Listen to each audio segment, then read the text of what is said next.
Një pasdite të zakonshme, një burr i suksesshëm, pronar i një rjeti supermarketesh, bën pazar në mënyrë anonime në një nga dyqanet e tij. Aty, ai dëshmon një skem prekse, një nën që përpiqet t'i shpjegojë të birit se nuk mund t'i blejë një pako të thjeshtë biskotash. I prekur nga dinjiteti i asaj gruaje dhe nga trishtimi i djalit të vogël, ai vendos të bëjë një gest bujarie që do të ndryshojë përgjithmonë fatin e të treve. Nëse kjo histori ju interesoj, mos harroni të abonoheni në kanalin ton dhe na tregoni nga cili qytet po na ndiqni, vazhdojmë. Ju premtoj se kjo do të jetë historia më e bukur që do të dëgjoni në jetën tuaj. Pasditja binte ngadalë mbi Tiranë duke pikturuar qiellin me nuanca portokalli dhe roz që mezi arrinin të depërtonin ndotjen e metropolit më të madh të Shqipërisë. Në lagjen e komunës së Parisit, mes pallateve dhe bizneseve të vogla, një supermarket plot lëvizje priste klientët e fundit të orarit tregtar. Ishte një nga ato pikat e rrjetit me korridore të gjera, ndriçim të fortë dhe rafte të organizuara në mënyrë të përsosur. Asgjë aty nuk linte të kuptojë se, në atë pasdite të zakonshme të një të martë çfarëdo, tre jetë ishin gati të kryqëzoheshin në një mënyrë që do të ndryshonte përgjithmonë rrjedhën e fateve të tyre. Artan Basha ishte 38 vjeç dhe pronar i një prej rrjeteve më të mëdha të supermarketeve në qarkun e Tiranës. Biri tregtarëve gjirokastrik që erdhën të provonin fatin në kryeqytet në vitet 70, ai u rrit duke parë të atin të zgjohej në 5 të mëngjesit për të hapur dyqanin e vogël familjar te pazari i ri. Mësoi që heret vlerën e punës së palodhur, të ndeshmërisë në biznes dhe rëndësinë e trajtimit të mirë të çdo klienti. Kur ja ati ndëroi jetë, i la atij jo vetëm dyqanin, por edhe një filozofi jete që Artani nuk e harroi kurrë. Përgjatë 15 vjetësh me shumë djers dhe sakrifica, ai e shndërroi atë dyqan të vogël në një zinxhir prej 23 supermarketesh të shpërndara në të gjithë Tiranën. Por suksesi profesional nuk i solli lumturinë që Artani imagjinonte.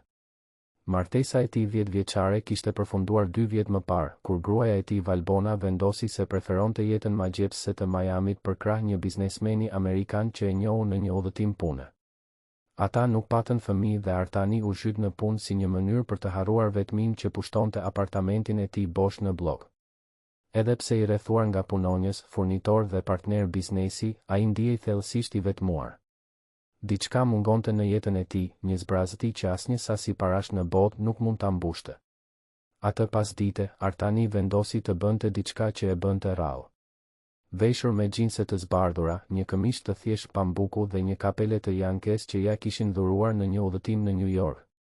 Donte të ndjente nëse dyqanet e rrjetit të tij po funksiononin vërtet mirë, nëse punonjësit i trajtonin klientët me respekt, nëse produktet ishin të ekspozuara siç duhej.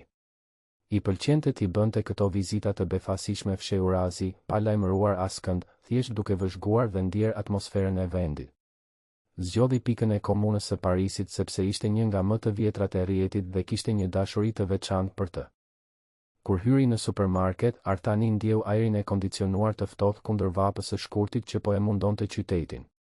Mori një karrocë dhe filloi të ecte nëpër korridore, duke vëzhguar gjithçka me syrin kritik të pronarit, por edhe me kuriozitetin e një klienti të zakonshëm.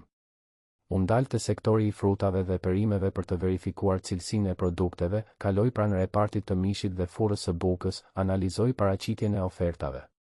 Gjithçka dukej se funksiononte në mënyrë perfekte.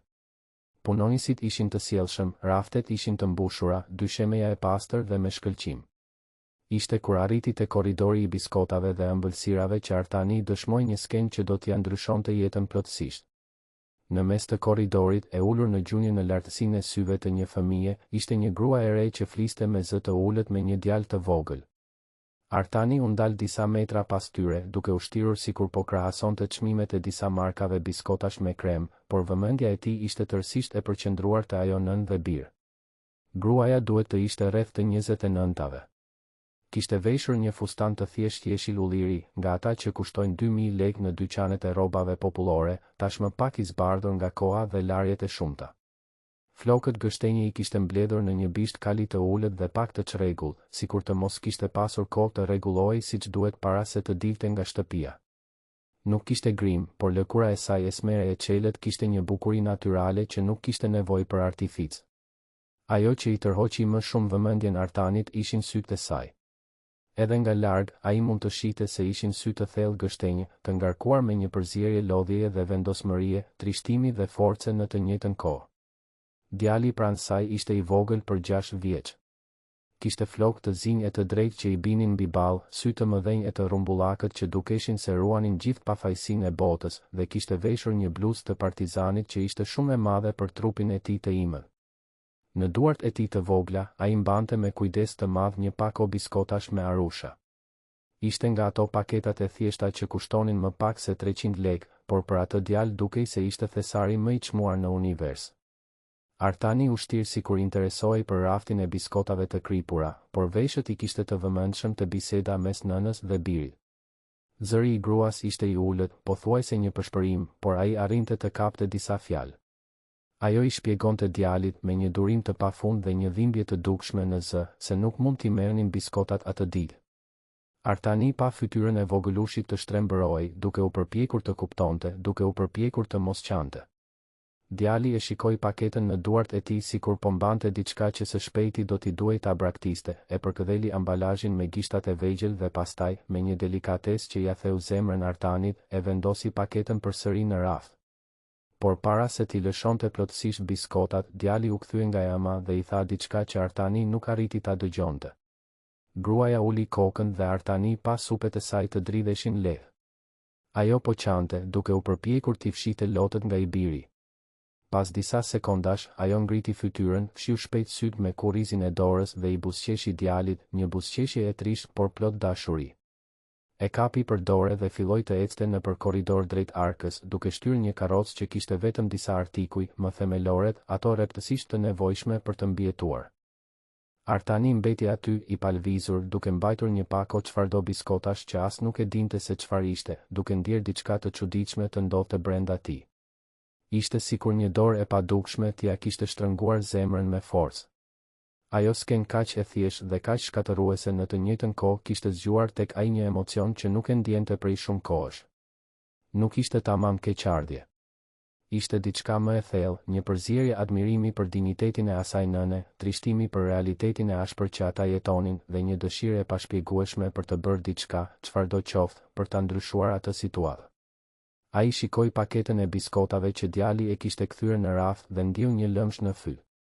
Ishte kaq pak, kaq lirë, por për atë familje ishte një luks i paarritshëm. Artani mendoi për të gjitha herët që ai vetë blinte gjëra të tepërta pa e menduar fare çmimin, se si shpenzonte para në darka të shtrenjta, në rroba marke, në gjëra që nuk bënin asnjë ndryshim në jetën e tij. Dhe aty ishte një fëmijë që donte vetëm një pako të thjeshtë biskotash dhe nuk mund ta kishte. Duke marrë një vendim të shpejt, Artani mori paketën e biskotave nga rafti dhe filloi të ndiqte gruan dhe djalin nëpër korridoret e supermarketit. Mbajti një distancë të sigurt, duke vëzhguar se çfarë merrnin. Pa gruan të shikonte me vëmendje çmimet e gjithçkaje, të krahasonte markat, duke zgjedhur gjithmonë opsionet më të lira. Ajo mori një pako të vogël orizi, një tjetër fasulesh, disa vezë, 1 litër qumësht, sapun rrobash, detergjent enësh. Produkte bazë për mbijetesë. Asgjë përtej asaj absolutisht të nevojshme. Artani filloi të merrte fshehurazi produkte të tjera dhe t'i vendoste në karrocën e tij, por gjithmonë duke i kushtuar vëmendje asaj që ajo familje kishte vërtet nevojë. Mori një pako më të madhe orizi, më shumë fasule, makarona, vaj, sheqer, krip, kafe. Pastaj shkoi te sektori i bulmetit dhe mori proshut, djath, gjizë. Kaloi pranë furrës dhe mori bukë franceze të freskët. Shkoi te sektori i mishit dhe zgjodhi pul, mish të grirë, salcice. E mbushi karrocën me produkte pastrimi, letër higjienike, sapun, shampo, pas dhëmbësh. Kur gruaja dhe djali arritën te arka, Artani u vendos në radhën ngjitur duke vëzhguar. Ajo filloi të vendoste produktet e saj të pakta në shirit dhe arktari kalonte çdo artikull me atë shpejtësi mekanike të dikujt që e bën atë gjë mira herë në ditë. Artani pa gruan të hapte një portofol të vjetër e të konsumuar, të nxirrte disa kartëmonedha të zhubravitura dhe disa monedha dhe të paguante faturën. Kur i kthyen kusurin, ajo e ruajti çdo qindark me kujdes, si dikush që e di se kjo është gjithçka që ka. Ishte në atë moment që Artani mori guximin dhe u afrua. Ai kishte provuar mendërisht disa mënyra për t'i afruar situatës, por kur u afrua pranë tyre, të gjitha fjalët dukeshin se i ikën nga mendja. Gruaja po merrte qeset kur ai më në fund foli. Më falni, ju kërkoj ndjes që po ju shqetësoj. Burra re, se keni harruar diçka të rëndësishme në radhë. Gruaja u kthye e trembur duke e parë Artanin me dyshim. Ajo shtrëngoi më fort dorën e të birit dhe bëri gjysmë hapi prapa, në një qëndrim mbrojtës. Artani e kuptoi se e kishte trembur dhe shpejt u përpoq ta rregullonte situatën. Ai I tregoi paketën e biskotave që kishte në dorë, po atë që djali e kishte kthyer në radhë. E pash djalin tuaj ta vendoste këtë përsëri në radhë dhe mendova se ndoshta e kishit harruar. Fëmijët I adhurojnë biskotat, apo jo? Unë quhem Artan, me qëra fjala. Artan Basha. Gruaja shikoi biskotat, pastaj Artanin dhe sytë e saj u mbushën me lopë të përmbajtur. Ajo shtrëngoi buzët, mori frym thellë dhe tundi kokën në shenjë mohimi, duke u përpjekur të ruante qetësinë. Faleminderit zotëri, por jo. Nuk e harruam. Thjesht nuk mund ta merrnim sot. Por faleminderit për vëmendjen. Ajo filloi të kthehej për të ikur, por djali I tërhoqi mëngën e fustanit dhe I pëshpëriti diçka në vesh. Artani pa gruan të ulej për të dëgjuar të birin dhe pastaj të ngrinte sytë përsëri drejt tij. Një betejë po ndodhte brenda saj, ai mund ta shite. Krenaria duke luftuar kundër nevojës, dinjiteti duke luftuar kundër dëshirës për t'i dhënë një gëzim të birit. Artani bëri një hap tjetër përpara, por duke ruajtur një distancë respekti. Ai foli me zërin më të butë që mundi, duke u përpjekur të tingëllonte I sinqert dhe jo për buzës. Ju lutem, mos e shihni këtë si lëmosh. Thjesht doja të bëja një gjë të mirë sot. E dini si është, ndonjëherë shohim një fëmijë dhe kujtojmë fëmijërinë tonë. Më lejoni t'i paguaj këto biskota për djalin tuaj. Vetëm kaq. Nuk është asgjë e madhe. Djali shikoi të ëmën me ata sy të mëdhenj plot shpresë dhe Artani pa gruan të lëkundej. Ajo shikoi të birin, pastaj Artanin dhe më në fund, me zë të dridhur, ajo pranoi me kokë. Artani ndjeu një val lehtësimi dhe lumturie. Ai pagoi shpejt biskotat dhe I dha paketën në duart e vogla të djalit, I cili e shtrëngoi paketën në gjoks sikur të ishte dhurata më e çmuar në botë. Shumë faleminderit zotëri, tha ajo, dhe Artani mund të shite se ato dy fjalë I kushtuan shumë për t'i thënë. Unë quhem Elira. Elira Dervishi. Dhe ky këtu është djali im, Besi. Besi shikoi Artanin dhe I dha një buzëqeshje të ndrojtur por rrezatuese, duke treguar dhëmbët e vegjël e të bardhë. Kënaqësia ime t'ju njoh, u përgjigj Artani, duke ndier një emocion të çuditshëm të rritej brenda tij. Dhe dëgjo, e di që kjo mund të duket e çuditshme, por unë kam më shumë pazar për të bërë. Ju I mbaruat tuajat apo keni diçka tjetër që ju duhet? Elira e shikoi përsëri me dyshim. I mbaruam, po zotëri. Ne duhet të ikim tani. Besi ka ende detyrat e shkollës për të bërë. Artani tundi kokën, por diçka brenda tij nuk donte ta linte atë mundësi të ikte. Kishte diçka te ajo grua që e intrigonte, që e tërhiqte në një mënyrë që nuk mund ta shpjegonte. Nuk ishte vetëm bukuria e saj e thjeshtë dhe natyrale, por forca që ajo tregonte, dinjiteti me të cilin mbante varfërinë e saj, dashuria e pakushtëzuar që kishte për të birin. Ishte një kombinim që e preku Artanin në një vend shumë të thellë të shpirtit të tij. Mirë pra, tha ai, duke u përpjekur të mos dukej shumë këmbëngulës. Por para se të ikni, më lejoni t'ju bëj një pyetje. Ju banoni këtu afër? Elira hezitoi, por djali u përgjigj para saj. Ne banojmë në Laprak, zotëri. Aty afër stacionit të fundit. Është larg nga këtu. Erdhëm këtu sepse kishte ofertë për Orizin. Artani shikoi djalin dhe buzëqeshi. Besi ishte një fëmijë I zgjuar, nga ata që vëzhgojnë gjithçka dhe flasin pa frikë. Elira u skuq pak, pa dyshim që nuk donte që I huaj të dinte kaq shumë për jetën e tyre. Por Artani e pa këtë si një mundësi. Lapraka është larg vërtet. Erdhët me autobus? Erdhëm me autobusin e Unazës, u përgjigj përsëri djali. Por tani do të kthehemi me një tjetër sepse Unaza ka shumë trafik në këtë orë. Artani shikoi qeset e rënda që mbante Elira dhe mori një vendim impulsiv. Dëgjoni, unë e kam makinën time këtu. Nëse doni, mund t'ju çoj unë deri në Laprak. Nuk është asgjë e madhe, do të kaloja andej gjithsesi. Jo zotëri, u përgjigj Elira menjëherë, zëri I saj tingëllonte I prerë për herë të parë. Nuk mund ta pranojmë. Ju keni qenë tashmë shumë i sjellshëm me ne. Do të shkojmë me autobus. Shumë faleminderit për ofertën. Por mami, filloi të fliste Besi, por Elira e ndërpreu me një shikim. Besi heshti, duke kuptuar se nuk duhej të këmbëngulte. Artani pa zhgënjimin në fytyrën e djalit dhe u ndje keq. Ai nuk donte të shkaktonte probleme mes nënës dhe birit, por gjithashtu nuk mund t'i linte të iknin kështu. Në rregull, e kuptoj. Por të paktën më lejoni t'ju paguaj një taksi. Me këto qese të rënda do të jetë e vështirë të merrni autobusin. Ju lutem, është minimumi që mund të bëj. Elira e shikoi për një moment të gjatë, sikur po përpiqej të deshifronte qëllimet e tij. Artani e mbajti shikimin e saj, duke u përpjekur të transmetonte sinqeritet. Më në fund, ajo pshërtiu dhe pranoi. Mirë pra. Nëse këmbëngulni. Por vetëm kaq, dakord. Nuk duam t'ju shqetësojmë më. Artani nxori celularin nga xhepi dhe thiri një taksi nga aplikacioni. Ndërsa prisnin makinën të vinte, ata qëndruan aty pranë daljes së supermarketit në një heshtje disi të sikletshme. Besi përtypte një biskot që i kishte kërkuar mamas t'ia hapte dhe shikonte Artanin me ata sy kureshtar fëmije. Elira lëvizte nervozisht qeset, qartësisht e parehatshme me gjithë atë situatë. Ishte djali ai që theu heshtjen. Zotëri, ti je shumë i mirë. Mami im gjithmonë thot se ka njerëz të mirë në botë, por unë kur nuk kisha parë një të vërtetë. Ti je i pari. Artani ndjeu një shtrëngim në gjoks nga ato fjalë kaq të pafajshme dhe kaq të ngarkuara me kuptim. Ai u ul për të qenë në lartësinë e djalit dhe u përgjigj. Unë jam me fat që ju gjeta ju të dy. Ju më kujtuat gjëra të rëndësishme që i kisha harruar. Çfarë gjërash, zotëri? Pyeti Besi me atë kuriozitetin natyral të fëmijëve. Artani shikoi Elirën, e cila vëzhgonte ndërveprimin me një shprehje të padeshifrueshme, dhe pastaj ktheu sytë te djali. Më kujtuat se gjërat më të rëndësishme në jetë nuk janë ato që blejmë.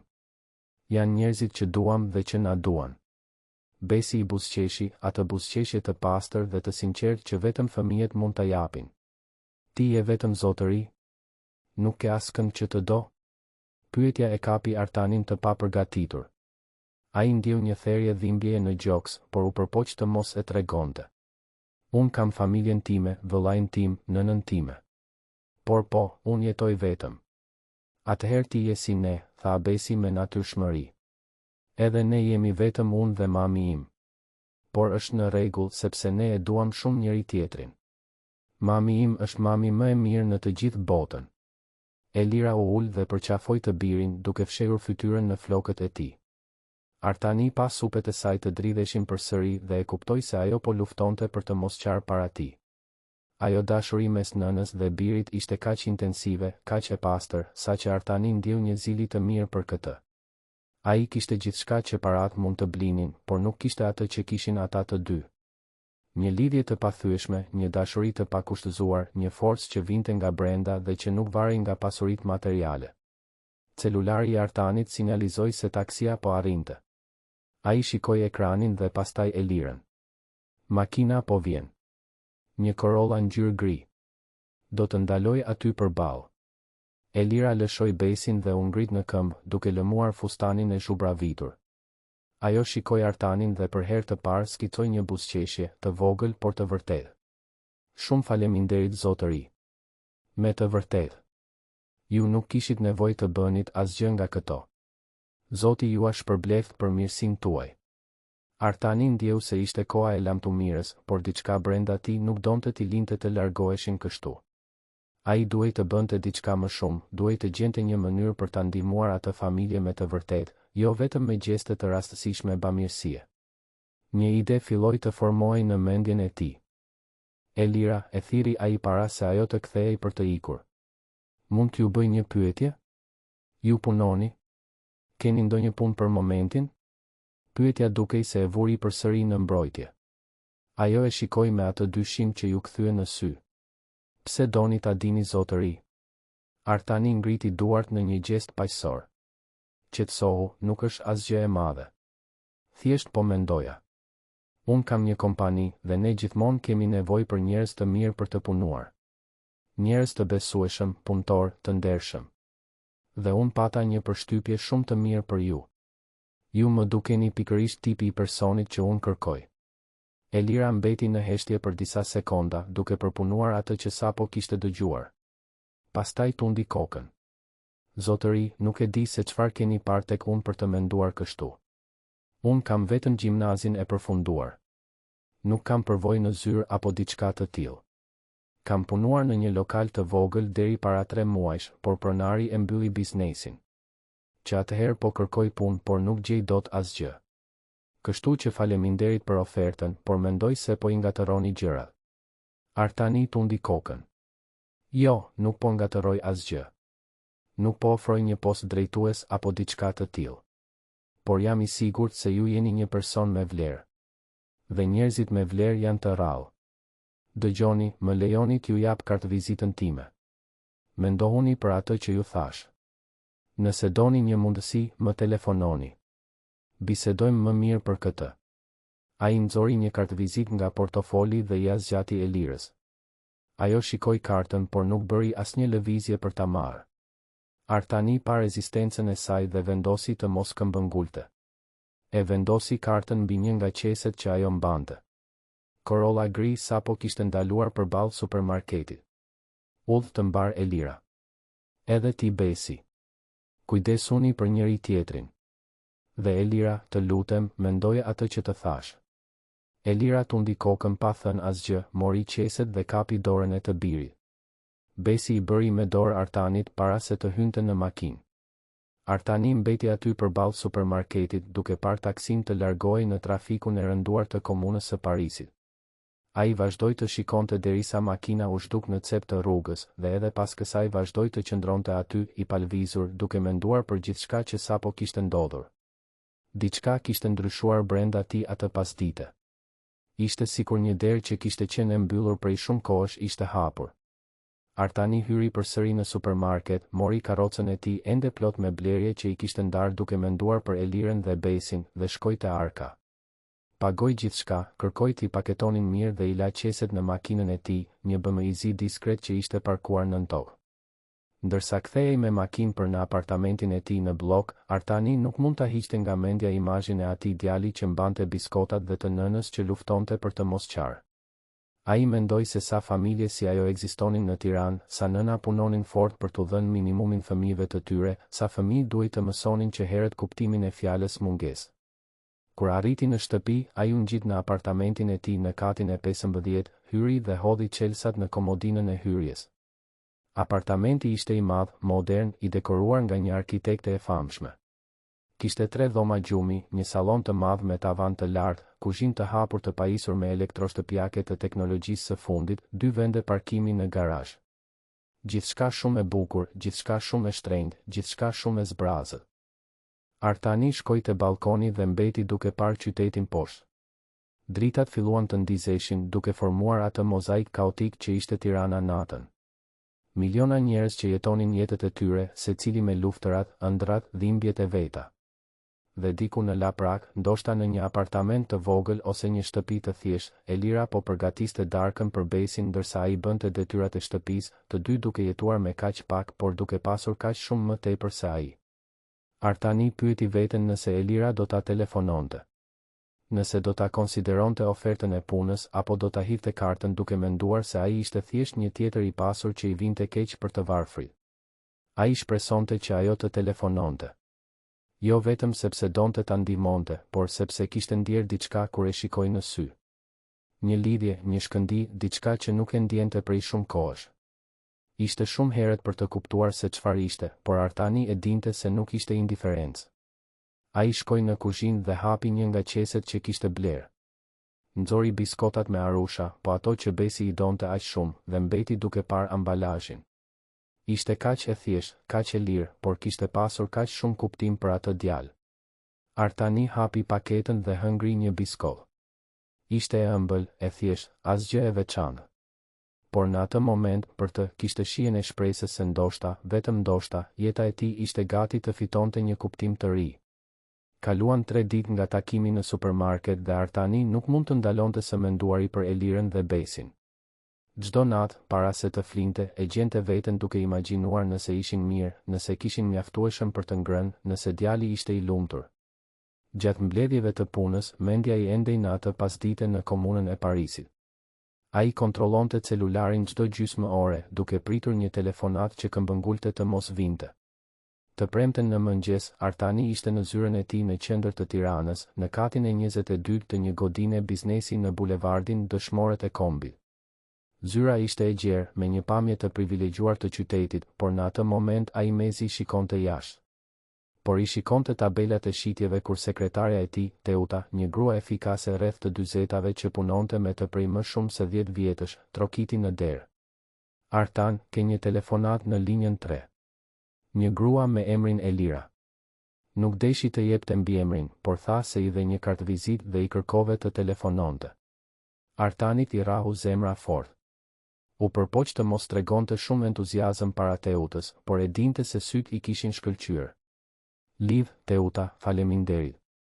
Sapo Teuta doli dhe mbylli derën, Artani ju përgjigj telefonit me një ankth që nuk e ndjente prej vitesh. Alo, Elira? Nga ana tjetër e linjës, një zë hezitues u përgjigj. Përshëndetje, zoti Artan. Jam Elira. U takuam në supermarket të martën. Më dha të kartë vizitën tuaj. Po, e mbaj mend mirë. Sa mirë që telefonove. Po e prisja telefonatën tënde. Si je? Po besi. Jemi mirë, faleminderit. Dëgjo, telefonova sepse mbeta duke menduar për atë që the. Për punën. Doja të dija nëse e kishe seriozisht, apo ishte thjesht një mënyrë për të qenë i sjellshëm, e di? Artani u ngrit nga karrigia dhe shkoi te dritarja, duke parë qytetin poshtë. Elira, e kisha shumë seriozisht. Unë nuk bëj zakonisht oferta boshe. Nëse thash se kam një mundësi për ty, është sepse e kam vërtet. Pati një heshtje nga ana tjetër e linjës dhe Artani pothuajse mund ta ndjente luftën e brendshme që po ndodhte brenda saj. Kur Elira foli përsëri, zëri i saj ishte më i ulët, pothuajse një pëshpërim. Zoti Artan, duhet të jem e sinqert me ju. Unë nuk kam përvojë në punë zyre. Kam punuar gjithë jetën në lokale, restorante, gjëra të tilla. Di të bëj sanduiqe, di të shërbej klientët, di të pastroj, të organizoj. Por kompjuterin e di vetëm në nivelin bazë. Kështu që nuk doja që ju të krijonit pritshmëri të gabuara për mua. Artani buzëqeshi, edhe pse e dinte se ajo nuk mund ta shite. Elira, i kuptoj shqetësimet e tua. Por unë nuk po kërkoj dik me diplomë universitare apo vite përvojë në zyrë. Unë po kërkoj dik të besueshëm, punëtor, të ndershëm. Dhe i pash të gjitha këto tek ti atë pasdite. A i ke këto cilësi? Ajo hezitoi para se të përgjigjej. Mendoj se po. Gjithmonë kam qenë shumë punëtore. Kur nuk kam munguar në punë pa arsye. Kur nuk kam vjedhur asgjë nga askush. Gjithmonë kam dhënë më të mirën time në gjithçka që kam bërë. Atëherë ti ke pikërisht atë që më duhet. Dëgjo, më lejo të shpjegoj më mirë. Unë kam një rrjet supermarketesh dhe më duhet dikush për të punuar në zonën administrative të një prej dyqaneve. Nuk është asgjë shumë e komplikuar. Do të mësosh në përditshmëri. Do të kesh trajnim, do të kesh njerëz për të ndihmuar. Ajo që ka rëndësi është që ti të duash të mësosh dhe të përkushtohesh. A e pranon? Elira mbeti përsëri në heshtje dhe Artani mund të dëgjonte frymëmarrjen e saj të përshpejtuar në telefon. Zoti Artan, nuk di çfarë të them. Kjo do të ishte një bekim për mua dhe për Besin. Por kam frikë se nuk do t'ja dal, se do t'ju shgënjej. Nuk do të më shgënjesh. Unë të besoj. Dëgjo, ç'thon sikur të takohemi të hënën për të biseduar më mirë? Mund të vish deri te zyra ime në bulevard, ose nëse preferon, takohemi diku më afër vendit ku banon. Mund të jetë në bulevard, po. Mund të vi. Në çorë? 9 e mëngjesit të përshtatet? Dhe mund ta sjellësh Besin nëse nuk ke ku ta lësh. Ai ka shkollë në mëngjes, por gjej dik për ta marrë më pas. 9 është mirë, po.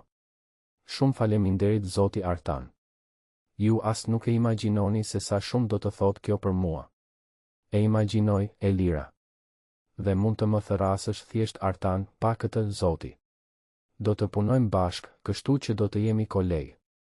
Më lejo të jap adresën e saktë. Pasi I dha të gjitha informacionet, Artani mbylli telefonin dhe mbeti aty para dritares, duke ndjerë një gëzim të vërtet të rritej brenda tij. Ishte një ndjenjë e çuditshme, pothuajse e harruar. Prej sa kohësh nuk ishte ndjerë vërtet I entuziazmuar për diçka. Prej sa kohësh nuk zgjohej duke menduar për diçka përtej shifrave, shitjeve, objektivave. Fundjava kaloi ngadalë për Artanin. Të shtunën, ai vizitoi nënën e tij, nëna Dritën, e cila jetonte në një apartament në lagjen Ali Demi. Ajo ishte një zonjë 68 vjeç, e veprej 5 vjetësh, gjirokastrite nga lindja, por tiranase me zemër. Bënte qifqi që ishin të famshme mes miqve dhe I kalonte ditët duke u kujdesur për bimët në balkon dhe duke parë telenovelat e saj të preferuara. Biri im, ke një pamje tjetër sot, tha ajo ndërsa shërbente drekën. Ka ndodhur gjë? Artani buzëqeshi dhe I tregoi nënës për takimin në supermarket dhe për Elirën. Nëna Drita dëgjoi gjithçka me vëmendje, duke tundur kokën her pas here. Kur ai mbaroi, ajo mbeti në heshtje për një moment, mendueshëm. Të pëlqeu kjo vajzë, apo jo? Tha ajo, duke shkuar drejt e në temë si gjithmonë. Artanit I nxe fytyra. Mami, nuk është ashtu. Unë thjesht po përpiqem të ndihmoj një person në nevojë. Nëna Drita buzëqeshi në atë mënyrë që vetëm nënat din të buzëqeshin kur kuptojnë diçka që fëmijët e tyre ende nuk e kanë kuptuar. Mirë biri im. Nëse thua ti por ki kujdes, dakord? Të ndihmosh është mirë, por mos I ngatëro gjërat. Ajo është një person që po kalon vështirësi. Ti je një burr I pasur. Kjo mund t'i komplikoj të gjitha. Artani e dinte se nëna e tij kishte të drejtë, por diçka brenda tij këmbëngulte se kjo ishte ndryshe. Nuk ishte vetëm dëmshuri apo keqardhje. Ishte diçka më shumë, diçka që ai ende nuk mund ta emërtonte. Të hënën në mëngjes, Artani arriti në zyrë në 8:30. I kërkoi Teutës të përgatiste një kafe dhe të linte gjithçka gati në sallën e mbledhjeve. Në 9 fiks, recepcionistja e lajmëroi se një Elira Dervishi po e priste. Artani I kërkoi ta lejonte të ngjitej. Kur Elira hyri në sallë, Artani mbeti I impresionuar nga transformimi. Ajo ishte ndryshe nga gruaja që kishte parë në supermarket. Kishte veshur pantallona jeans të errëta, një bluzë të bardhë të thjeshtë por të hekurosur mirë dhe I kishte flokët të mbledhur në një topuz. Ishte qartësisht nervoze, lëvizte duart dhe shikonte gjithçka me atë vështrimin e dikujt që nuk është mësuar me ambiente korporative. Mirë se erdhe Elira. Bëhu rehat. Ulu këtu. Dëshiron një kafe, një ujë? Një gotë ujë, ju lutem, tha ajo me zë të ulët. Artani I shërbeu ujin dhe ul pranë saj, jo pas tavolinës siç do të bënte në një mbledhje formale. Donte ta bënte të ndihej rehat, jo e frikësuar. Pra Elira, e mendove mirë propozimin tim? Ke ndonjë pyetje që do të bësh? Elira piu një glënjë ujë dhe mori frym thellë para se të fliste. Zoti Artan, do të jem e sinqert me ju. Më duhet shumë kjo punë. Kan kaluar 3 muaj që nuk punoj. Kam pak para të kursyera që po mbarojnë. Paguj 20.000 lek qira për një dhomë të vogël në Laprak. Është e vogël, por është e pastër dhe e sigurt. Besi është në shkollën publike afër shtëpisë. Marr një ndihmë nga shteti por nuk mjafton. Nëse nuk gjej punë së shpejti, do të më duhet të kthehem nëpërmet në shtëpinë e nënës sime. Dhe unë nuk e dua këtë. Artani dëgjoi gjithçka me vëmendje. Pse nuk do të kthehesh nëpërmet? Elira shikoi duart e saj. Sepse atje është më keq. Nëna ime jeton në një fshat të vogël. Nuk ka asnjë mundësi atje. Unë erdha në Tiranë 7 vjet më parë pikërisht për të provuar një jetë më të mirë. Nuk dua të dorëzohem tani. Dua që Besi të ketë shanse që unë nuk I pata. Dhe këtu në Tiranë ai I ka. Po baba I Besit? Nëse nuk të bezdis që pyes. Elira u tensionua për një moment.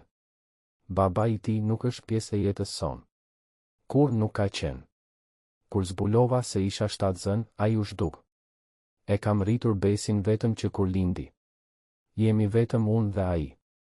Artani tundi kokën duke kuptuar. Dhe nuk ke askën tjetër këtu në Tiranë? Asnjë familjar, mik? kam disa shoqe që i kam njohur në punë. Mira, që banonte në të njëjtin pallat me mua, më ndihmon të kujdesem për Besin ndonjëherë. Por kaq. Familje kam vetëm në përmet. Artani mbeti i impresionuar nga forca e asaj gruaje. Ajo kishte ardhur vetëm nga përmeti, shtatzën, pa mbështetjen e babait të fëmijës dhe kishte ndërtuar një jetë në Tiranë. Nuk ishte një jetë e lehtë, por ishte një jetë dinjitoze. Ajo punonte, rriste të birin, mbante kokën lart. Ishte pikërisht tipi i personit që ai admironte. Mirë Elira.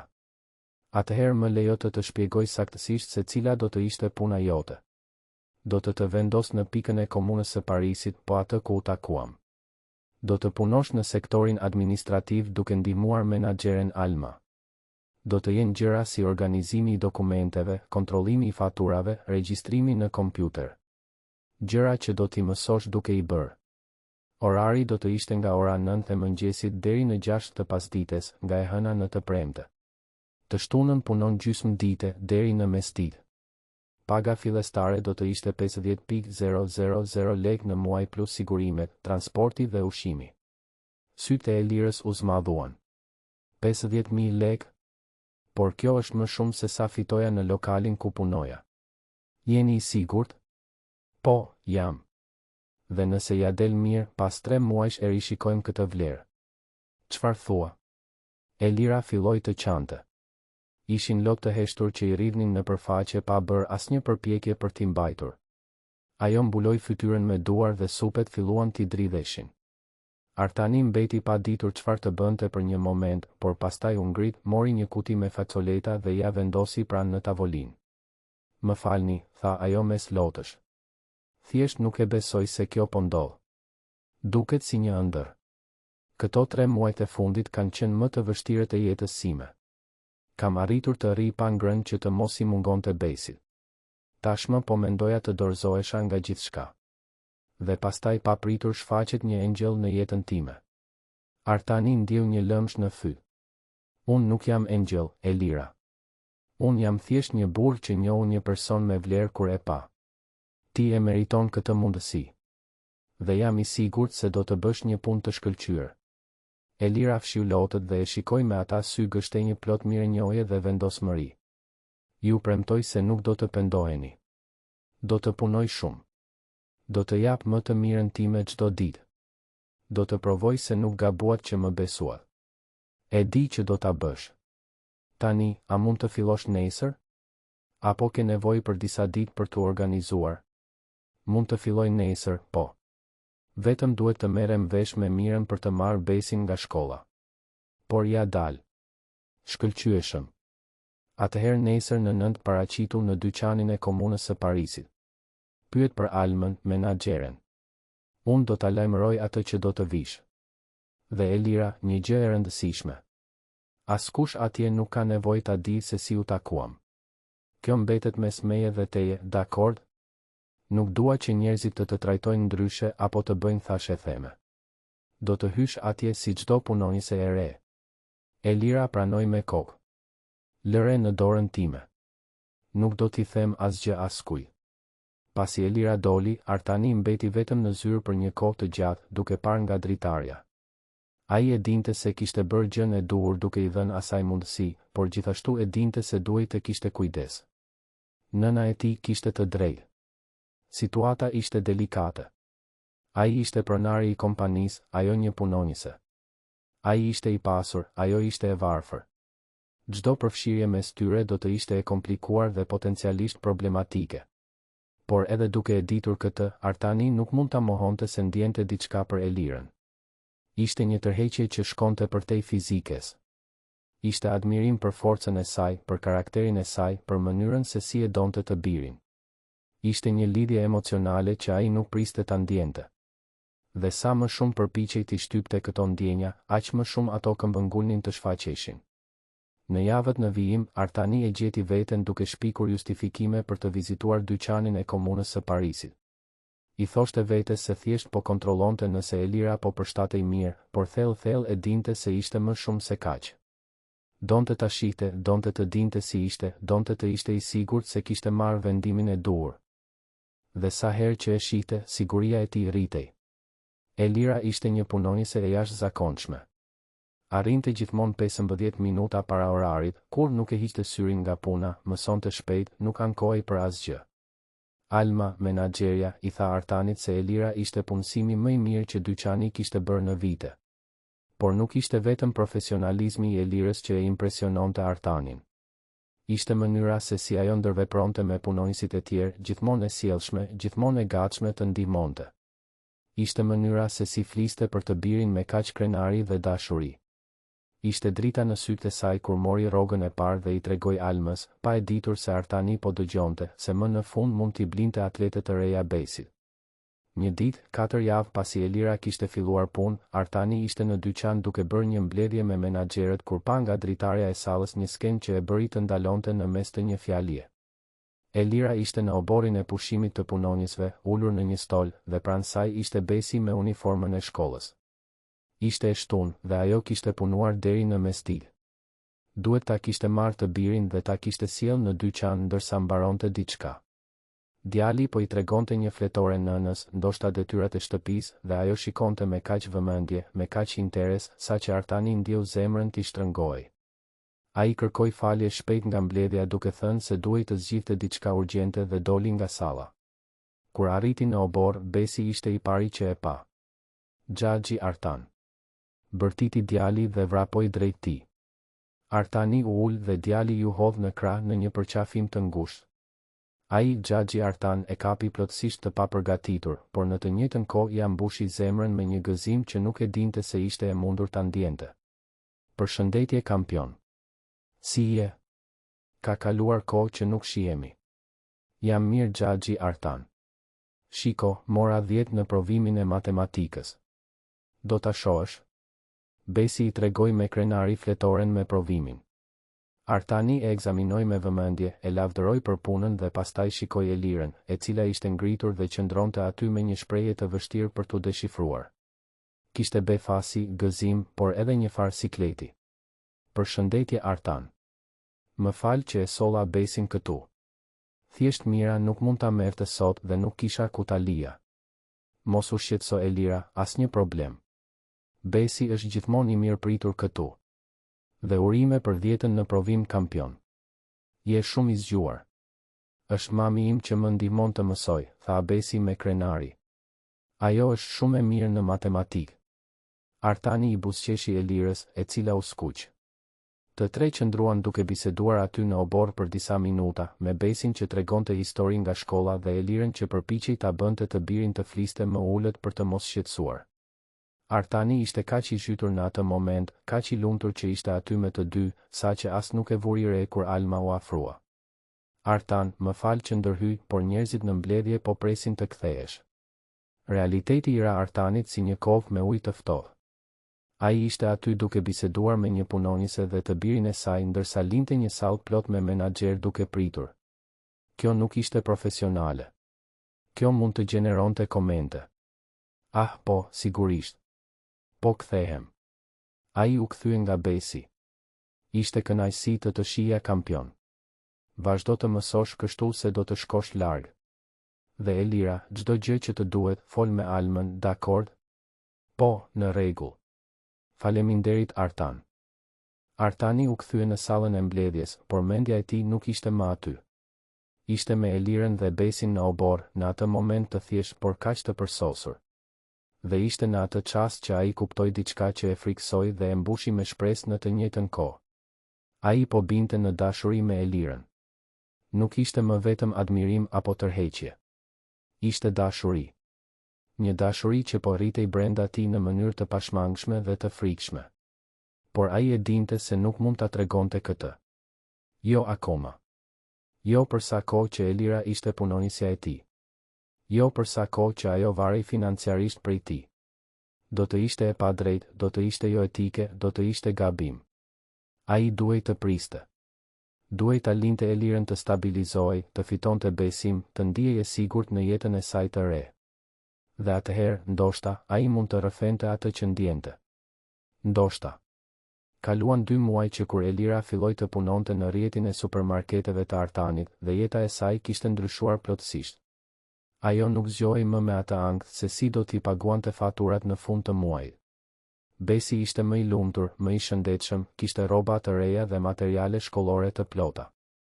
Dhoma e vogël që merrnin me qira në laprak vazhdonte të ishte e vogël, por tani kishte ushqim në frigorifer, kishte lodra në dysheme, kishte jetë. Por ndërsa situata financiare e Elirës përmirësoi, jeta e saj emocionale bëhej gjithnjë më e komplikuar. Ishte e pamundur të mos vëreje mënyrën se si Artani e shikonte. Në rastet e ralla kur ai shfaqej në dyqan, sytë e tij e kërkonin menjëherë. Ai shpikte arsye për të biseduar me të, gjithmonë duke ruajtur një distancë profesionale, por Elira e ndjente tensionin në ajër, atë elektricitet që ekziston mes dy njerëzve që ndjejnë diçka për njëri tjetrin, por nuk mund ose nuk duhet ta shprehin. Dhe më e keqja ishte se Elira e dinte që po ndjente të njëjtën gjë. Sa herë që shihte Artanin të hynte në dyqan, zemra i rrite fort. Ajo bëhej nervoze, belbëzonte, rrëzonte gjëra. Punonjësit e tjera filluan ta vinin re dhe të bënin komente, gjithmonë në formë shakaje, por Elira ndihej e turpëruar. Ajo nuk mund t'ia lejonte vetes të përfshihej me shefin. Do të ishte fundi i gjithçkaje që kishte arritur. Një pasdite të enjte, Alma e thiri Elirën në zyrën e saj. Elira hyri e shqetësuar, duke menduar se ndoshta kishte bërë diçka gabim. Por Alma kishte një buzëqeshje në fytyrë. Ulu Elira. Kam një lajm të mirë për ty. Artani më telefonoi sot në mëngjes dhe më kërkoi të jepja një rritje rroge. Duke filluar nga muaji tjetër do të marrësh 60.000 lekë. Ai tha se po bën një punë të jashtëzakonshme dhe meriton të njihesh për këtë. Elira mbeti pa fjalë. 10.000 lekë më shumë ishte një ndryshim i madh në buxhetin e saj. Kjo do të thoshte të bënte kursime, të blinte një dollap të përdorur për të vendosur rrobat e saj dhe të besit, të paguante një kurs informatik për t'u përmirësuar. Ishte më shumë se sa kishte ëndërruar. Nuk di çfarë të them. Kjo është kaq mirë. Do të vazhdoj të punoj shumë për ta merituar këtë besim. Alma buzëqeshi, por pastaj u bë serioze. Mund të jap një këshill, Elira? Nga një grua për një grua? Elira tundi kokën, kurioze dhe pak e shqetësuar. Po, sigurisht. Ki kujdes. Unë nuk jam e verbër. E shoh mënyrën se si ti dhe Artani shikoni njëri tjetrin. Dhe dëgjoj, nuk gjykoj. Artani është një burr i mirë, i ndershëm, i edukuar. Çdo grua do të ishte me fat ta kishte. Por ti duhet të kuptosh pozicionin delikat në të cilin jeni. Ai është pronari i kompanisë. Ti je punonjëse. Nëse ndodh diçka mes jush, do të ketë njerëz që do të thonë se ti po përfiton, se e ke joshur për të marrë përfitime. Dhe do të ketë njerëz që do të thonë se ai po abuzon me pozitën e tij. Të dy mund të dilni shumë të lënduar nga kjo. Elirës i u nxe fytyra. Nuk ka asgjë mes meje dhe Artanit. Ai thjesht më dha një punë. Vetëm kaq. Alma tundi kokën. E di që nuk ka asgjë tani. Por e shoh që mund të ketë. Dhe unë thjesht po të paralajmëroj që të mendosh mirë para se të bësh ndonjë hap. Mendo edhe për besin. Nuk mund të rrezikosh ta humbasësh këtë punë për shkak të një pasioni. Elira doli nga zyra e Almës me zemër të rënduar. Ajo e dinte se menaxherja kishte të drejtë në gjithçka. Por si ta kontrolloje zemrën? Si të shtireshe se nuk ndjeje atë që ndjeje? Si ta shikoje Artanin dhe të mos ndjeje atë shtrëngim në gjoks, atë dëshirë për ta njohur më mirë, për të kaluar më shumë kohë me të, për të zbuluar se çfarë fshihej pas atij burri të suksesshëm por të vetmuar? Atë natë, në shtëpi, pasi vuri besin në gjumë, Elira mbeti ulur në krevat duke menduar për gjithçka. Ajo mori celularin dhe gati sa nuk i telefonoi Artanit. Donte të dëgjonte zërin e tij, donte ta falenderonte për rritjen e rrogës, donte thjesht të bisedonte. Por nuk pati guxim. Në vend të kësaj, i dërgoi një mesazh të shkurtër dhe formal në WhatsApp. Natën e mirë, Artan. Alma më tregoi për rritjen e rrogës. Shumë faleminderit për besimin. Do të vazhdoj të përkushtohem maksimalisht. Përgjigja erdhi pothuajse menjëherë. E meriton, Elira. Puna jote është e përsosur. Natën e mirë. Dhe një përqafim për besin. Elira mbeti duke parë mesazhin për një kohë të gjatë. Një përqafim për besin. Kjo ishte kaq e thjeshtë, por do të thoshte kaq shumë. Artani kujtoi për djalin e saj. Kujdesej për të. Nuk ishte vetëm për punën dhe paratë. Ishte për njerëzit, për lidhjet e vërteta. Ndërkohë, në anën tjetër të qytetit, Artani ishte ulur vetëm në apartamentin e tij në blok duke parë të njëjtin mesazh që sapo kishte dërguar. Ai donte të kishte shkruar shumë më tepër. Donte të kishte thënë se mendonte për të çdo ditë. Donte të kishte rrëfyer se ishte i dashuruar. Por nuk mundej. Nuk duhej. Jo akoma. Telefoni ra. Ishte Valbona, ishte gruaja e tij. Artani hezitoi para se të përgjigjej, por në fund e pranoi thirrjen. Përshëndetje Artan. Si je? Zëri i saj tingëllonte shumë i ëmbël, i sforcuar. Jam mirë Valbona. Po ti? Çfarë do? Drejt e në temë si gjithmonë. Dëgjo, jam në Tiranë. Erdha dje. Po qëndroj te plaza. Doja të shija. Duhet të bisedojmë. Artani pshërtiu. Valbona, ne nuk kemi asgjë për të biseduar. Divorci ynë u finalizua një vit më parë. Ti bëre zgjedhjet e tua. Unë vazhdova jetën time. E di. Por më ka marrë malli për ty Artan. Bëra një gabim. Ai biznesmeni i huaj dhe unë undam. Ajo ishte një gabim i plodh. Doja të kërkoja një shans për të rifilluar. Artani nuk besoi atë që po dëgjonte. Valbona e kishte shkatëruar. E kishte tradhtuar, e kishte braktisur, kishte zgjedhur një burr tjetër. Dhe tani kthehej duke kërkuar një shans të dytë vetëm sepse lidhja e re nuk kishte funksionuar. Valbona, nuk kam interes të rifilloj asgjë me ty, më vjen keq që gjërat nuk shkuan mirë me atë tjetrin, por ky nuk është problemi im. Të uroj lumturi, por larg meje. Artan, të lutem. Unë ende të dua.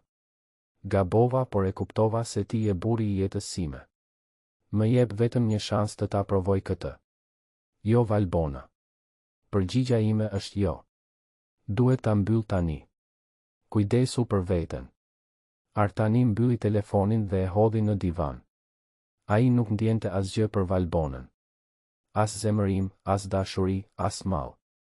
Ishte sikur ajo fazë e jetës së tij ishte fshirë plotësisht. Dhe ai e dinte saktësisht pse.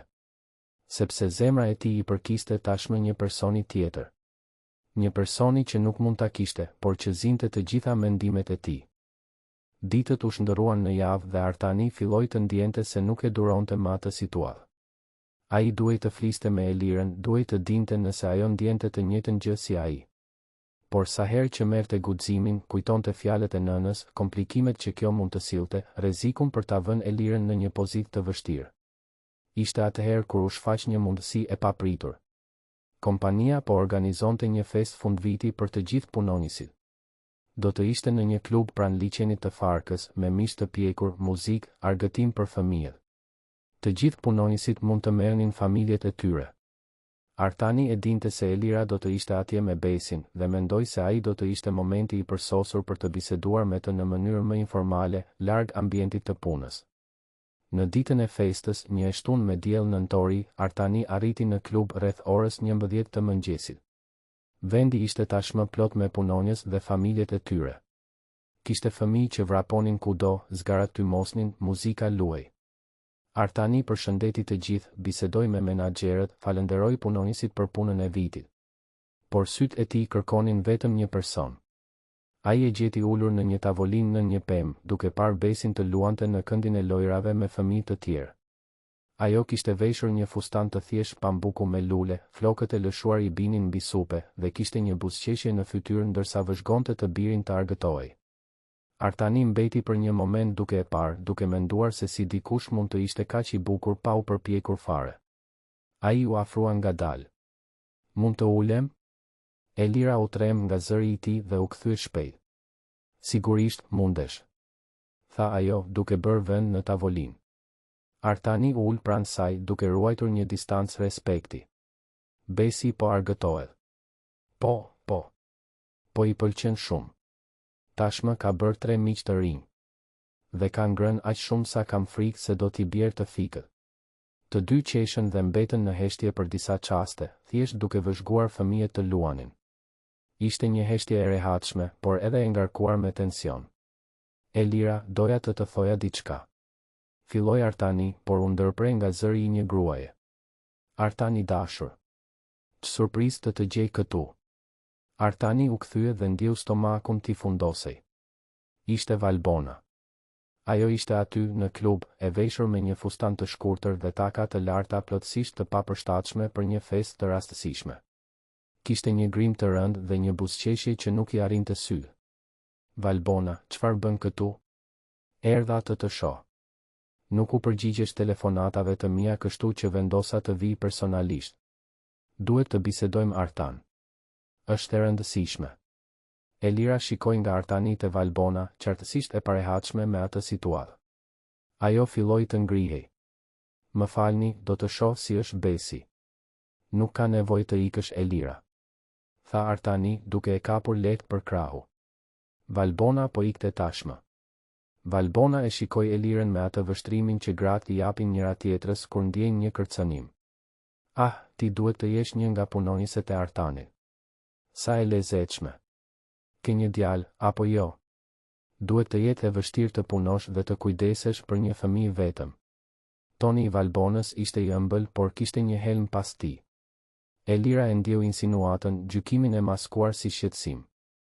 Ajo ngriti mjekrën dhe u përgjigj me dinjitet. Është e vështirë, po. Por ja dal. Jam nën dhe punëtore. Dhe jam shumë krenare për të dyja. Valbona, duhet të ikësh. Tani.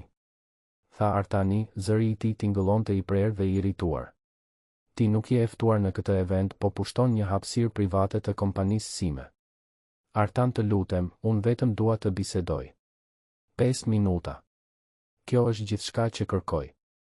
Artani u ngrit dhe e kapi Valbonën për krahu, duke e tërhequr larg tavolinës. Elira mbeti aty ulur, duke u ndier e vogël dhe e papërshtatshme. Ajo shikoi përreth dhe pa disa punonjës që vëzhgonin skenën, duke përshpëritur mes tyre. Ajo e dinte se çfarë po mendonin. Se ajo ishte thjesht një tjetër punonjëse. Se ajo grua elegante dhe e bukur ishte dikush I rëndësishëm në jetën e Artanit. Dhe ajo ishte askushi. Elira u ngrit dhe shkoi të merrte Besin nga këndi I lojrave. Ikëm birë. Por mami, po luaj. Nuk dua të ikim akoma. Duhet të ikim. Ec. Ajo mori çantën dhe filloi të ecte drejt daljes së klubit, duke tërhequr Besin për dorë. Djali ankohej, duke mos kuptuar pse duhej të iknin kaq herët. Elira ndjente lotët t'i digjnin syt, por nuk do të qante aty, para të gjithëve. Elira prit. Ishte Artani që vraponte pas saj. Ajo nuk donte të ndalonte, por ai arriti para se të arrinte te porta. Të lutem, mos ik. Më lejo të shpjegoj. Nuk ka nevojë të shpjegosh asgjë, Artan. Ajo është gruaja jote. Ish gruaja, nuk e di. Nuk është puna ime. Unë jam vetëm një punonjëse e jotja. Faleminderit për punën, për rritjen e rrogës, për gjithçka. Por mendoj se është më mirë të mbajmë distancë. Elira, jo. Nuk e kuptove. Valbona është e kaluara ime. Një e kaluar që nuk e dua përsëri për asnjë arsye. E përzura. Ja bëra të qartë se nuk kam asnjë interes për të. Elira e shikoi me syt plot lodh. Artan, ti je shefi im. Më dhe një punë kur kisha më shumë nevojë. Të jam përjetësisht mirënjohëse për këtë. Por nuk mund të ushqej shpresa për diçka që nuk mund të ndodhë.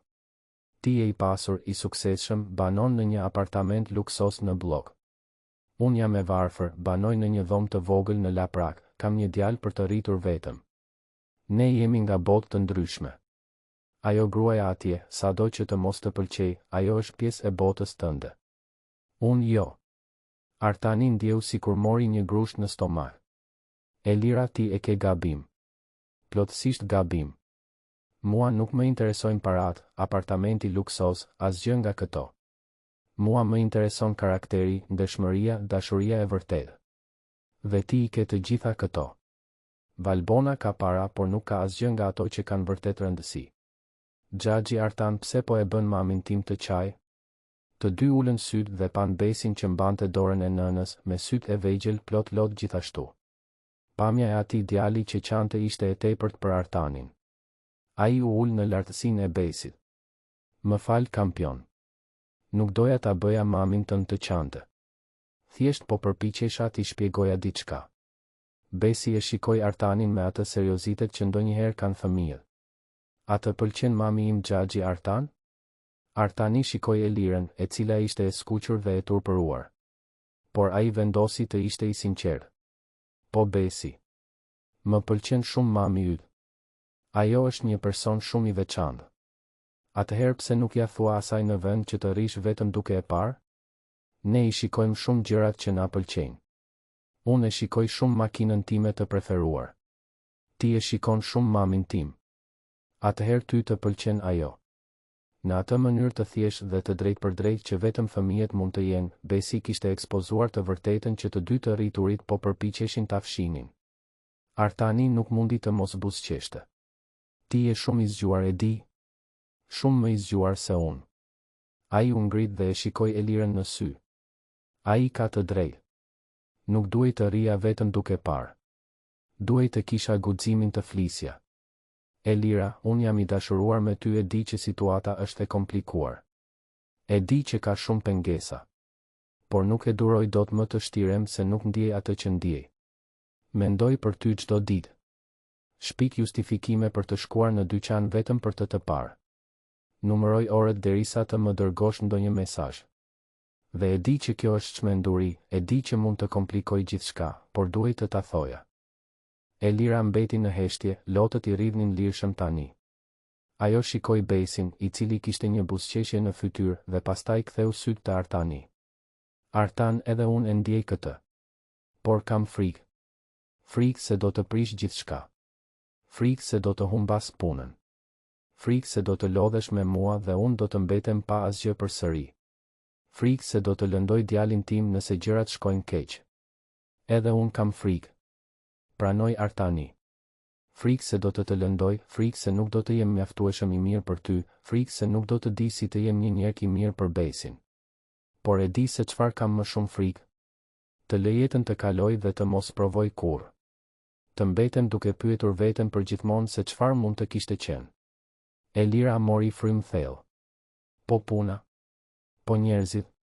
Do të flasin. Do të thonë se përfitova nga ti. Atëherë të pushoj nga puna. Tha Artani, dhe Elira zgurdulloi sytë e shokuar. Jo ashtu. Të pushoj dhe të punsoj në një sektor tjetër, ku unë nuk jam shefi yt i drejt për drejt. Ose akoma më mirë, ti mund të punosh në një kompani tjetër. Të ndihmoj të gjesh diçka më të mirë, me rrogë më të mirë. Dhe atëherë nuk do të ketë këtë çështje që unë jam shefi yt. Do ta bëje këtë? Edhe duke rrezikuar që unë të them jo në fund? Do ta bëja. Sepse më e rëndësishmja për mua nuk është të kem si punonjëse. Është të kem në jetën time. Në çfarëdo mënyre që të jetë e mundur.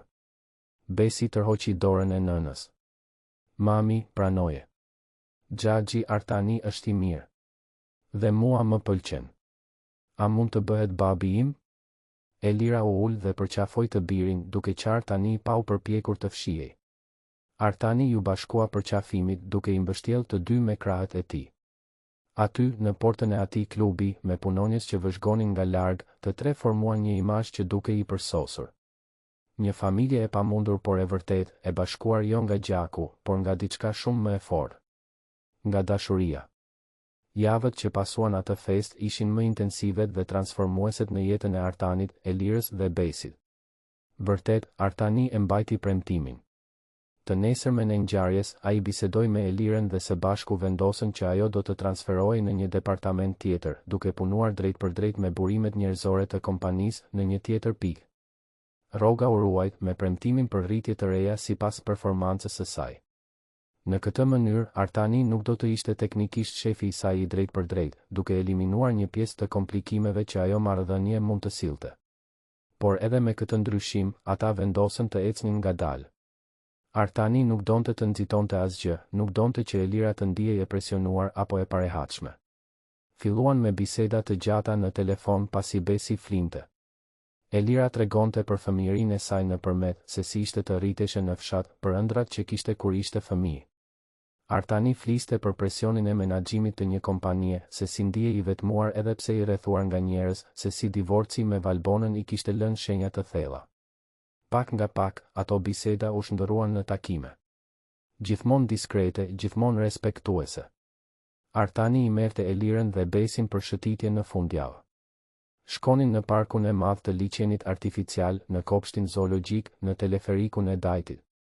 Besi ishte i lumtur dhe në çdo takim e thërriste Artanin Xhaxhi me më shumë dashuri dhe natyrshmëri.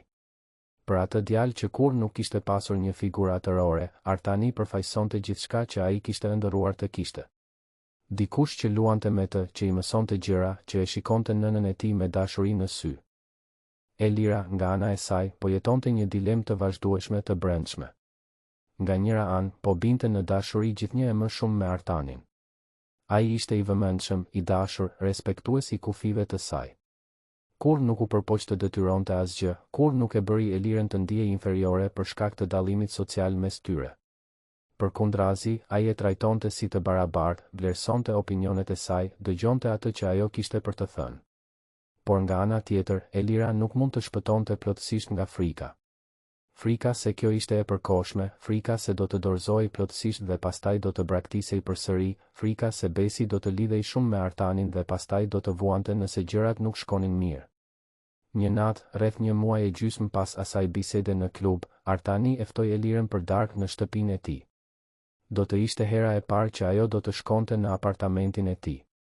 Elira u bë nervoze me ftesën, por Artani i shpjegoi se donte të gatuante për të dhe për Besin, donte që ata të njihnin vendin ku ai jetonte, donte që të ndiheshin rehat atje.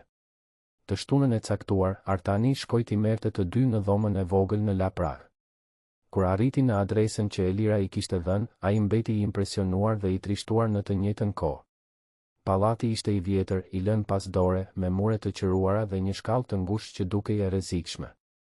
Ai u ngjit në katin e dytë dhe trokiti në derën e apartamentit 16. Elira hapi derën dhe Artani duhej të bënte një përpjekje të ndërgjegjshme për të mos lënë të dukej shoku që ndjeu. Dhoma nuk duhet të ishte më shumë se 20 metra katror. Kishte një krevat dopjo ku padyshim Elira dhe Besi flinin bashk, një sobë me 2 vatra, një frigorifer të vogël dhe të zhurmshëm, një dollap kompensate që ishte i shtrembër dhe një banjo të vogël që mezi zinte një person. Por pavarësisht gjithçkaje, vendi ishte jashtëzakonisht i pastër dhe i organizuar. Kishte perde të thjeshta por të mirëmbajtura në dritare, një tapet me ngjyra në dy sheme, vizatime të Besit të ngjitura në mur. Elira e kishte shndërruar atë hapësirë të vogël në një shtëpi të vërtetë. Mund të hysh. Më fal për rrëmujen, tha Elira, qartësisht e turpëruar. Artani hyri dhe shikoi përreth me respekt. Nuk është rrëmuj, Elira. Është shumë bukur. Duket qartë se ka shumë dashuri këtu. Besi ishte ulur në krevat duke mbaruar së lidhuri atlete. Xhaxhi Artan. Do të shohësh dhomën tonë. Është e vogël, por mua më pëlqen. Unë flem me mamin. Është ngrohtë. Artani u ul dhe përqafoi djalin. Dhe nuk ka asgjë të keqe me këtë kampion. E rëndësishme është që jeni bashk dhe e doni njëri tjetrin. Madhësia nuk ka rëndësi kur ka dashuri. Gjatë rrugës për në blok, Besi mbeti i mahnitur duke parë nga dritarja e makinës. Ai kur nuk kishte hipur në një BM më parë, kur nuk kishte dalë nga ana jugore e qytetit. Kur arritën në pallatin e Artanit, me hollin e tij prej mermeri, portierin me uniformë dhe ashensorët me pasqyra, djali mbeti me gojë hapur. Mami, ky është si ata pallatet që dalin në telenovela. Elira kapi dorën e të birit dhe i hodhi një vështrim nervoz Artanit. Ai e kuptoi menjëherë dhe kapi dorën e lirë të Besit. Eja me mua kampion. Do të tregoj diçka të bukur. Kur dyert e ashensorit u hapën në katin e 15 dhe ata hynë në apartamentin e Artanit, Elira duhej të përmbahej për të mos qarë. Ai vend ishte më i madh se i gjithë pallati ku ajo jetonte. Kishte një sallon të madh me tavan të lartë, divane lëkure, një televizor gjigant në mur. Kuzhina ishte më e madhe se dhoma e saj e tërë, e gjitha e pajisur me elektroshtëpiake moderne që ajo i kishte parë vetëm në dyqane. Kishte 3 dhoma gjumi, secila me banjë private. Pamja nga balkoni tregonte të gjithë Tiranën të ndriçuar, një spektakël dritash që dukej jo real. Besi vrapoi nëpër sallon si një fëmijë në një dyqan lodrash. Uau mami, Shiko sa i madh është ky televizor. Dhe ka një videoloj. Xhaxhi Artan, ti ke videoloj? Po, kam.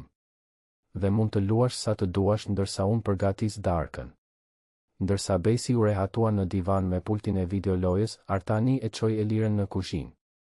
Ajo ishte dukshëm e parehatshme, lëvizte duart dhe shmangte ta shikonte drejt për drejt. Artani ja kapi duart mes të tijave. Çfarë po ndodh? Je e çuditshme. Elira pshërtiu. Thjesht nuk e kisha kuptuar kur dallimin kaq të madh mes jetëve tona, Artan. Kur të shoh në dyqan ose në park, ti dukesh normal, i afrueshëm. Por këtu, duke parë ku jeton, duke parë gjithë këtë, e kuptoj se ne vërtet jetojmë në botë të ndryshme. Ti ke gjithë këtë dhe unë mezi paguaj një dhomë të vogël. Si mund të funksionoj kjo? Artani e tërhoqi më afër. Elira, do ta dish të vërtetën? Kur hyra në atë dhomën tënde sot, nuk pash varfëri. Pash dashuri. Pash një nën që bën të pamundurën për të rritur djalin e saj me dinjitet. Pash kreativitet, kujdes, dashuri. Ky apartament këtu ka 300 metra katror, por ishte plotësisht i zbrazët derisa ju të dy hyrët këtu sot. Tani ka jetë. Ka një djalë që qesh në salon. Keti këtu me mua në kuzhinë. Ka diçka që asnjë para nuk e blen. Ka lumturi. Por Artan, po sikur njerëzit të flasin? Po sikur të thonë se unë jam me ty për shkak të parave? Le të flasin. Kush të njeh vërtet e di se çfarë lloj personi je. Dhe kush nuk të njeh, nuk ka rëndësi. Ajo që ka rëndësi është ajo që ne ndjejmë për njëri tjetrin. Dhe unë e di se çfarë ndjej për ty, e di që kur zgjohem në mëngjes gjëja e parë që mendoj e ti, e di që kur shoh diçka interesante në rrugë dua të ta tregoj. E di që kur jam i trishtuar apo i lumtur, ti je personi që dua pranë. Kjo është dashuri, Elira. Dhe dashuria e vërtet nuk pyet për madhësinë e apartamentit apo gjendjen bankare. Elira e shikoi në sy dhe më në fund ja lejoi vetes të ndjente atë që po përpiqej ta shtypte prej kaq shumë kohësh. I la lotët të binin lirshëm dhe e përqafoi Artanin me forcë. Edhe unë të dua, Artan. Kam frikë, por të dua. Dhe nuk është për atë që ke. Është për atë që je. Për mënyrën se si e trajton djalin tim. Për mënyrën se si më bën të ndihem e veçantë, edhe pse jam vetëm një grua e thjesht nga fshatrat e përmetit. Ti nuk je vetëm asgjë, Elira. Ti je gjithçka. Ata mbetën aty të përqafuar në kuzhinë derisa Besi u shfaq në derë. Do të putheni tani? Sepse në telenovela kur njerëzit i thonë këto gjëra ata puthen. Artani dhe Elira qeshën dhe pastaj Artani e shikoi me atë vështrimin e dikujt që kërkon leje. Elira tundi lehtë kokën në shenjë pohimi dhe Artani u përkul ngadalë derisa buzët e tyre u takuan në një puthje të butë, plot premtime dhe shpresa. Besi duartrokiti dhe bërtiti. Hura! Tani do të jemi një familje e vërtetë. Darka ishte një nga netët më të lumtura që Artani kishte pasur në vite. Ai gatoi makarona carbonara, i mësoi Besit të ndihmonte në kuzhinë dhe të tre hëngrën së bashku në tryezën e balkonit, duke parë dritat e qytetit. Besi tregoi histori nga shkolla, Elira qeshi siç Artani nuk e kishte parë kur të qeshte më parë, dhe ai u ndjei i plotësuar në një mënyrë që kur nuk e kishte imagjinuar të ishte e mundur. Pas darkës, Besit filloi t'i vinte gjumë. Artani e mori në krah dhe e çoi në një nga dhomat e miqve. Mund të flesh këtu, kampion. Ky krevat është shumë i rehatshëm. Djali u rehatua në jastëkët e butë dhe e shikoi Artanin me ata sy të përgjumur. Xhaxhi Artan, do të martohesh me mamin tim? Artani buzëqeshi dhe i përkëdheli flokët. Nëse ajo pranon, po.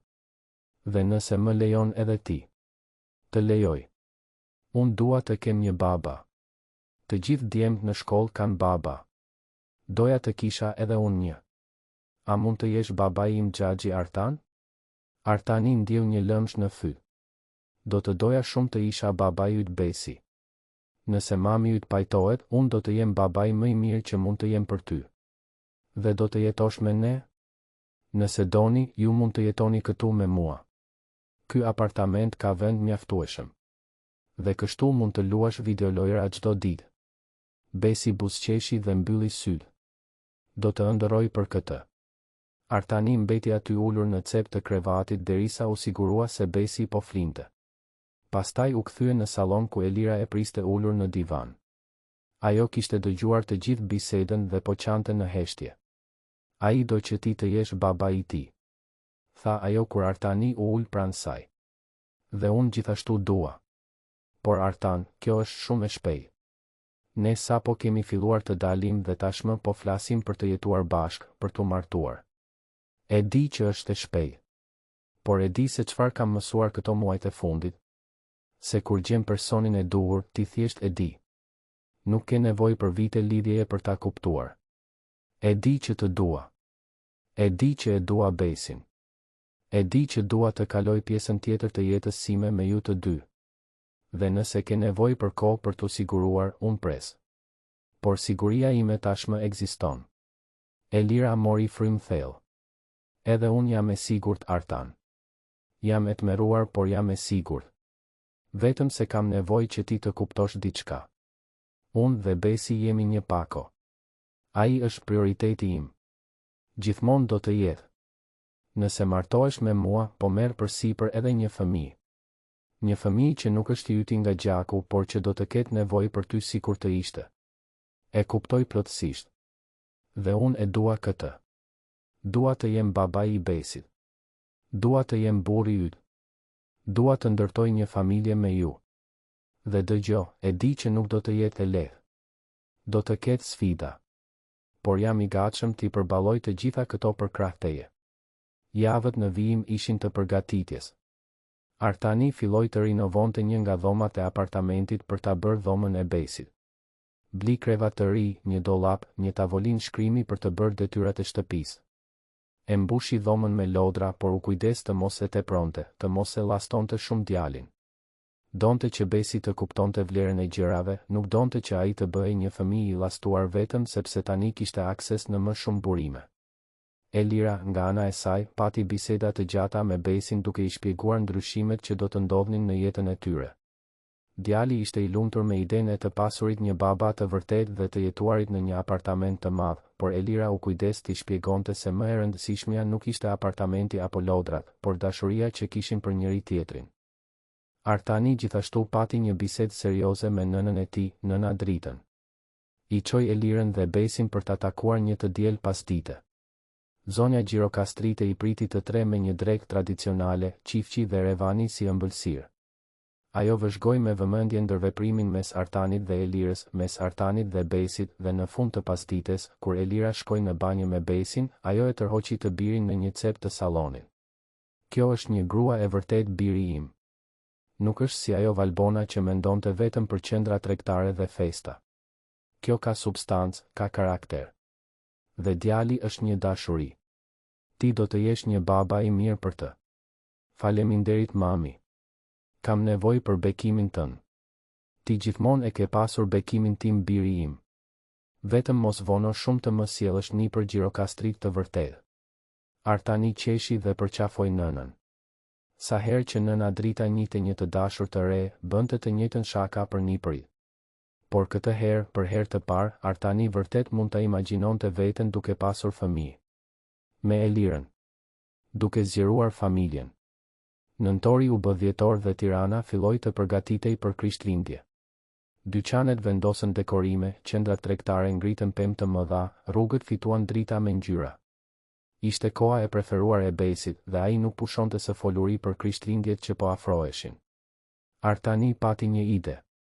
Ai donte t'i bënte ato Krishtlindje diçka të paharrueshme për Elirën dhe Besin. Donte ta zyrtarizonte përfundimisht atë familje që po ndërtonin. Dhe kështu, një pasdite në mes të dhjetorit, ai shkoi në një argjendari tradicionale në qendër të Tiranës dhe bleu 2 dhurata shumë të veçanta. Më 23 dhjetor, Artani i ftoi Elirën dhe Besin të kalonin Krishtlindjet me të në apartamentin e tij. Elira hezitoi sepse kishte planifikuar të kalonte Krishtlindjet me shoqet e lokalit të vjetër, por Artani këmbënguli aq shumë sa që ajo më në fund pranoi. Besi ishte në qiellin e 7 me idenë e kalimit të Krishtlindjeve në apartamentin e madh të Xhaxhi Artanit. Në prag të Krishtlindjeve, Artani dekoroi të gjithë apartamentin. Bli një pemë Krishtlindjesh 2 metra të lartë dhe e la Besin ta dekoronte si të donte. Djali kaloi gjithë pasditen duke vendosur zbukurime, topa me ngjyra, drita që pulsonin. Rezultati ishte pak i shtrembër dhe i çorganizuar, por ishte pema më e bukur që Artani kishte parë ndonjëherë sepse ishte bërë me dashuri. Në mbrëmje, pas darkës, të tre u ulën në divan përballë pemës së ndriçuar. Besi pothuajse po flinte, i raskapitur nga gjithë ai entuziazëm. Artani shikoi Elirën dhe vendosi se ishte koha. Besi, kampion, zgjohu pak. Kam diçka për të thënë.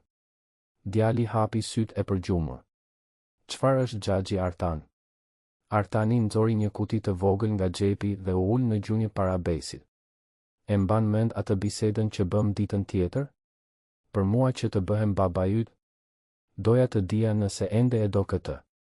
Nëse më pranon si baban tën. Besi zgurdulloi sytë, gjithë përgjumja u zhduk menjëherë. Po xhaxhi Artan. E dua shumë. Artani hapi kutin dhe brenda ishte një varse argjendi me një medalion në formë spirance. Shitësia në argjendari i kishte shpjeguar se spiranca përfaqësonte stabilitet, siguri, një port të sigurt. Ishte pikërisht ajo që Artani donte të ishte për Besin. Atëherë dua të jap këtë. Është një simbol që unë gjithmonë do të jem këtu për ty, gjithmonë do të jem porti yt i sigurt. E pranon? Besi mori varsen me duart e vogla që i dridheshin dhe e la Artanin t'ia vendoste në qafë. Pastaj ju hodh në krah Artanit në një përqafim të ngushtë. Faleminderit babi. Mund të thëras babi tani? Artani e mbajti fort djalin duke ndier lotët t'i rridhnin në përfaqe. Po bir. Mund të më thërasësh babi gjithmonë. Elira po qante me dënes duke mbuluar gojen me duar për të mbytur lotët. Ajo sken ishte më shumë se sa kishte ëndërruar për djalin e saj. Të shite Besin më në fund të kishte një baba, të shite atë burr të mrekullueshëm të zgjidhte ta donte djalin e saj sikur të ishte i tij, ishte më shumë se sa zemra e saj mund të duronte. Kur Besi më në fund e lëshoi Artanin, burri u kthye nga Elira. Ende në gjunjë, ai nxori një kuti tjetër nga xhepi. Elira dervishi, ti erdhe në jetën time kur kisha më shumë nevojë. Më tregove se çfarë ka vërtet rëndësi. Më mësove se dashuria e vërtet nuk ka të bëjë me parat apo statusin. Më dhe një familje. Më dhe një djalë. Më dhe shpresë. Dhe tani dua të jap diçka në këmbim. Dua të jap mbiemrin tim, jetën time, dashurinë time të përjetshme. A pranon të martohesh me mua? Ai hapi kutin dhe brenda ishte një unas fejese e thjesht por e bukur, me një diamant të vogël që shkëlqente në dritat e pemës së Krishtlindjeve. Elira nuk mundi të fliste, vetëm tundi kokën dëshpërimisht në shenjë pohimi ndërsa lotët i binin pa pushim. Artani i vendosi unazën në gisht dhe e tërhoqi në një puthje të gjatë dhe pasionante. Mami do të martohet. Bërtiti Besi duke kërcyer në divan. Do të jemi një familje e vërtetë. Do të kem një baba dhe mami do të ketë një burr dhe do të jetojmë të gjithë bashkë. Të tre u përqafuan aty në divan, me pemën e Krishtlindjeve që pulsonte në sfond dhe qytetin e Tiranës që shkëlqente jashtë nga dritarja. Ishte një skenë e thjeshtë por e përsosur. Një familje e pamundur e formuar jo nga lidhjet e gjakut, por nga diçka shumë më e fortë. Nga zgjedhja. Nga dashuria. Nga respekti. Nga bashkëpunimi. Artani mendoi se si jeta e tij kishte ndryshuar që nga ajo pasdite në supermarket. Si një gjest i thjesht mirësie ishte shndërruar në diçka kaq të madhe. Si vëzhgimi i një djali që kthente një pako biskotash në raft i kishte hapur zemrën për dashurinë e vërtetë. Ai kishte hyrë në atë supermarket si një burr i pasur por i zbrazët. Dhe kishte dalë me pasurinë më të madhe që dikush mund të ketë. Një familje. Elira mendoi për të gjitha vështirësitë që kishte kaluar, për të gjitha herët që kishte menduar të dorëzoj, për të gjitha netët që kishte qarë vetëm duke pyetur veten nëse do të arrinte të jepte Besit jetën që ai meritonte. Dhe tani shikonte përreth dhe shite se ja kishte dalë. Jo në mënyrën që kishte imagjinuar, por në një mënyrë edhe më të mirë. Sepse kishte gjetur jo vetëm siguri financiare, por edhe dashuri, partneritet, bashkëpunim. Kishte gjetur dikë që e donte jo pavarësisht papërsosmërive të saj, por pikërisht për shkak të tyre. Dhe Besi, ai djaloshi i vogël 6 vjeçar që kishte mësuar shumë herët për privimin dhe sakrificën, tani flinte i qetë në prerin e babait, duke mbajtur varsen e tij me spirancë, me një buzëqeshje në fytyrë. Ai më në fund kishte atë që çdo fëmijë meriton të ketë. Një familje që e donte. Një shtëpi që ishte e sigurt. Dhe sigurinë se kur më nuk do të ishte vetëm. Atë natë Krishtlindjesh, ndërsa Tirana flinte jashtë, 3 zemra rrinin së bashku në atë apartament në blok. 3 jetë që u kryqëzuan rastësisht por u bashkuan me zgjedhje.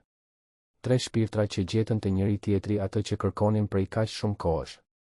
Elira gjeti siguri dhe dashuri. Besi gjeti një baba. Dhe Artani gjeti qëllim dhe familje. Dhe kur ora shënoi mesnatën dhe Krishtlindjet më në fund erdhen, ata hapën dhuratat që Artani kishte vendosur në pemë. Për Besin, një makinë me telekomand që e kishte parë në një vitrinë dhe kishte komentuar se ishte e bukur. Për Elirën, një varse e holl ari me një medalion në formë zemre. Brenda zemrës, e gdhendur me shkronja të vogla, shkruaj familja ime, pasuria ime. Sepse pikërisht kjo ishin ata për Artanin. Pasuria e tij e vërtetë. Jo supermarketet, jo apartamenti, jo parat në bank. Por ajo grua e fortë dhe dinjitoze që i kishte pushtuar zemrën me guximin e saj. Ai djali i ëmbël dhe i zgjuar që e kishte quajtur baba dhe ja kishte mbushur zemrën plot me dashuri. Ata ishin pasuria që ai kishte kërkuar gjithë jetën pa e ditur.